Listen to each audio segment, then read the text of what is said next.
সকাল থেকে বললাম নুডলসটা খা খা খা, কেউ খেলো না। যেই না ভাজে নিয়ে আসছি একেবারে বাবা নুডলস একেবারে দৌড়াচ্ছে। এখন দেখেন উঠে যাচ্ছে। আসসালামু আলাইকুম সবাইকে। এই যে নুডলস, সকাল থেকে এই নুডলসটাই ছিল, কেউ খেলো না। তারপরে কি করব? আমি তো খাবার নষ্ট করতে পারি না, আমার খাবার নষ্ট করা হয় না। তো এর মধ্যে মুঠখানেক চালের গুঁড়া দিছি, পেঁয়াজ কাঁচামরিচ একটু নুন হলুদ দিয়ে চটকে এর সাথে আলতো আলতো করে মাখিয়ে নিলাম, যেন নুডলসগুলো ভেঙে না যায়। তারপরে তেলের মধ্যে দিয়ে এটাকে ভেজে তুলে নিছি। এটাকে যখন একসাথে দেওয়া হয়েছে এইভাবে, তখন এরা কিন্তু খুব সুন্দর এই যে দল বেঁধে আছে বন্ধুর মতো।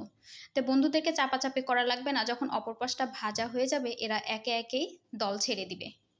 তো হয়ে গেছে। এই যে আমি প্রথম প্যাঁচটা তুলে নিছি, এখন দ্বিতীয় প্যাঁচটা ভেজে নেব।